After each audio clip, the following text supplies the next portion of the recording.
کبھی آپ نے سوچا ہے کہ ایک انسان اپنی زندگی میں اتنے رنگ بڑھ دے کہ دنیا اسے انڈیا کا پکاسو کہنے لگے؟ مگر جن رنگوں نے اسے شہرت دی، انہی رنگوں نے اسے اپنے گھر سے بھی دور کر دیا۔ ناظرین، یہ جو کہانی ہے یہ ایک ایسے مصور کی ہے جو بچپن میں ایک غریب سا لڑکا تھا۔ پینٹ کرنے کے لیے برش بھی مشکل سے ملتا تھا، لیکن خواب خواب اس کے جو تھے وہ بہت بڑے تھے۔ وہ انڈور کی گلیوں سے نکل کر ممبئی پہنچا، انڈور جو انڈیا کا شہر ہے، صرف ایک امید کے ساتھ میری تصویریں ایک دن دنیا دیکھے گی۔ اور پھر دنیا نے دیکھی بھی، ایسی دیکھی کہ ہزاروں پینٹنگ، درجنوں فلمیں اور آرٹ گیلریاں اس کے نام سے جگمگانے لگی۔ وہ جہاں جاتا لوگ کہتے یہ ہے وہ آدمی جس کے رنگ بولتے ہیں۔ لیکن زندگی ہمیشہ ایک جیسی نہیں رہتی۔ جس شخص نے بھارت کے آرٹ کو نئی پہچان دی، جس نے اپنے فن سے ملک کا نام روشن کیا، اسی مصور کے خلاف ایک دن احتجاج شروع ہو گیا۔ پرانے زمانے کی کچھ پینٹنگز کو الزام بنا کر نفرت پھیلائی گئی، اور ایک 80 سال کے بوڑھے آرٹسٹ کو اپنے ہی ملک سے بھاگنا پڑ گیا۔ سوچے، جس کے قدم ہمیشہ ننگے رہے، جس نے سادگی میں زندگی گزاری، جس نے کبھی بھی شکایت نہیں کی، اسے آخری عمر میں کہنا پڑ گیا کہ میں اب اپنے ملک واپس نہیں جا سکتا، میری جان کو خطرہ ہے۔ وہ وطن چھوڑ کر قطر چلا گیا، جہاں لوگ اسے عزت، پیار اور سکون دینے لگے، جہاں اس کے لیے ایک ایسا میوزیم بنا دیا گیا جس میں اس کا ہر شکار محفوظ ہے، ایک ایسا گھر جو شاید اسے بھارت میں کبھی نہیں مل سکتا تھا۔ اب سوال یہ ہے، ایک فنکار جس نے لوگوں کو صرف رنگ، خوبصورتی، تخلیق اور انسانیت دی، اسے اپنے ہی ملک میں نفرت کیوں مل گئی؟ وہ جلا وطن کیوں ہوا؟ اور قطر نے اس کے فن کو اتنی عزت کیوں دی؟ یہ سب جاننے کے لیے آپ کو اس فنکار کی پوری کہانی سننا ہوگی، وہ کہانی جو دکھ بھی ہے، عظمت بھی، اور ایک آرٹسٹ کی ناقابل شکست زندگی بھی۔ مقبول فدا حسین، جنہیں دنیا ایم ایف حسین کے نام سے جانتی ہے، بھارت کے وہ مشہور مسلمان مصور تھے جنہوں نے اپنی پوری زندگی صرف آرٹ کو دے دی۔ ان کا سفر اس وقت شروع ہوا جب وہ صرف 20 سال کے تھے۔ وہ انڈور سے ممبئی پہنچے، انڈور جو انڈیا کا شہر ہے، جہاں ان کے پاس نہ پیسے تھے نہ رہنے کی اچھی جگہ، مگر دل میں آرٹسٹ بننے کا بہت بڑا خواب تھا۔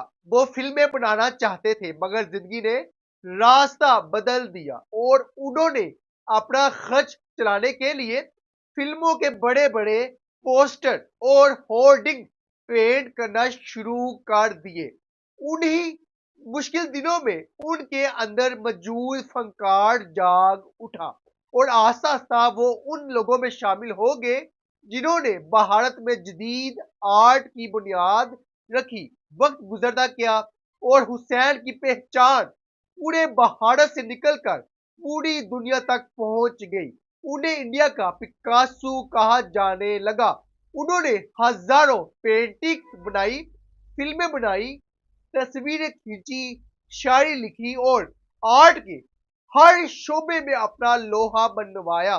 وہ 20ویں صدی کے سب سے بڑے جدید بھارتی آرٹسٹ سمجھے جاتے ہیں، لیکن افسوس، جتنی انہیں محبت ملی اتنی ہی نفرت بھی ملی۔ 1990 کی دہائی میں بھارت میں ہندو انتہا پسندی بڑھنے لگی۔ کچھ لوگوں نے ان کی پرانی پینٹنگ، جن میں ہندو دیوی دیوتاؤں کو بغیر کپڑوں کے دکھایا گیا تھا، کو غلط طریقے سے پیش کرنا شروع کر دیا۔ وہ پینٹنگ 1970 میں بنائی گئی تھی اور تب کسی نے اعتراض نہیں کیا تھا، مگر بعد میں انہیں نشانہ بنا لیا گیا۔ ان کے خلاف سینکڑوں مقدمے درج ہوئے، ان کے گھر پر حملے ہوئے، ان کی نمائش توڑ دی گئی، گیلریوں پر پتھراؤ کیا گیا اور حسین جیسے امن پسند آرٹسٹ کو بھارت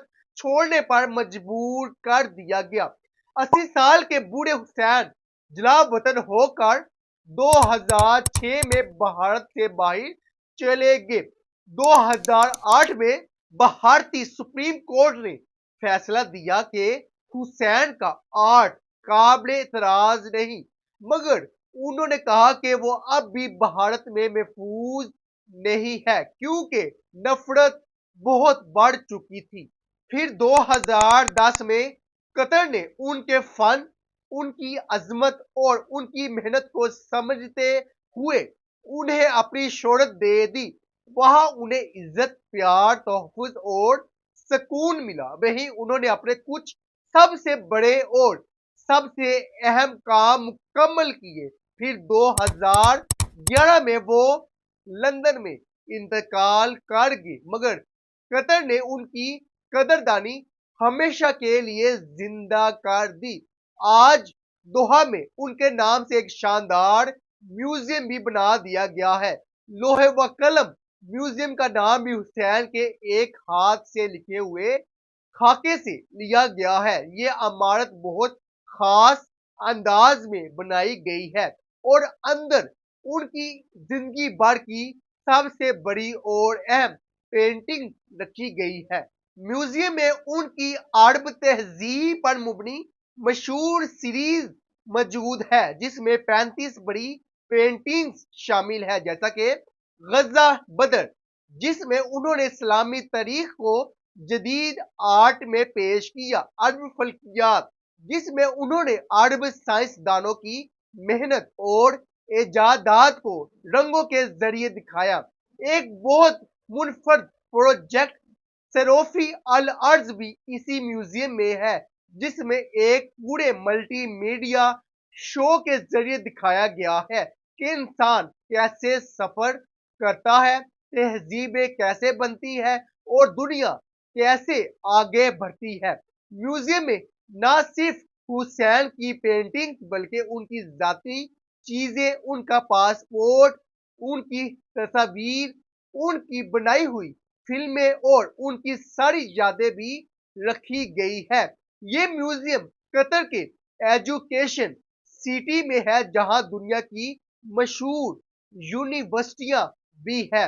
اس لیے یہ جگہ آرٹ، تعلیم اور تحقیق کا بہت بڑا مرکز بن چکی ہے۔ حسین کی زندگی بہت بڑی مثال ہے۔ وہ غربت سے اٹھے، ٹوائے فیکٹری میں کام کیا اور صرف 10 روپے میں اپنی پہلی پینٹنگ بیچی اور پھر اپنی محنت سے دنیا کے سب سے بڑے آرٹسٹوں میں شمار ہونے لگے۔ وہ ننگے پاؤں چلتے تھے، سادگی پسند تھے، دوسرے آرٹسٹوں کی مدد کرتے تھے اور آرٹ گیلریوں کو اپنی پینٹنگ تحفے میں دے دیا کرتے تھے تاکہ نئے فنکار بھی آگے بڑھ سکے۔ اصل دکھ یہ ہے کہ اپنے ملک کا سب سے بڑا آرٹسٹ، جس نے بھارت کے آرٹ کو دنیا تک پہنچایا، آخر میں اپنے ہی ملک میں غیر محفوظ ہو گیا، صرف اس لیے کہ وہ ایک مسلمان تھا اور اس کے آرٹ کو سیاسی فائدے کے لیے غلط انداز میں پیش کیا گیا اور وہ واپس بھارت جانا چاہتے تھے، ممبئی گھومنا چاہتے تھے، وارانسی دیکھنا چاہتے تھے، مگر زندگی نے انہیں یہ موقع نہ دیا اور وہ جلا وطنی میں ہی دنیا چھوڑ گئے۔ اور آج قطر میں ان کے نام کا میوزیم صرف ان کے فن کا گڑھ نہیں بلکہ یہ اس بات کی علامت ہے کہ آرٹ مذہب، سیاست اور سرحدوں سے بڑا ہوتا ہے۔ تو ناظرین، ایم ایف حسین نے ہمیشہ مثبت سوچ رکھی، کبھی ہار نہیں مانی اور اپنے آرٹ کے ذریعے انسانیت، محبت اور خوبصورتی کو پوری دنیا تک پہنچایا۔ ان کا کام ہمیشہ زندہ رہے گا اور آنے والی نسلیں ہمیشہ کہے گی کہ ایم ایف حسین وہ آرٹسٹ تھے جنہوں نے رنگوں میں پوری دنیا کو بسا دیا تھا۔ تو ناظرین، یہ تھی انفارمیٹیو دلچسپ ویڈیو اور سٹوری جو میں نے آج تک اس ویڈیو میں بیان کی۔ اگر ابھی تک آپ نے میرے چینل کو سبسکرائب لائک نہیں کیا تو پلیز سبسکرائب لائک اور خاص طور پر کومنٹ میں اپنی رائے ضرور دے دیجئے گا کہ یہ سٹوری آپ کو کیسی لگی، اور پلیز میرے چینل کو سبسکرائب کر دیجئے تاکہ میری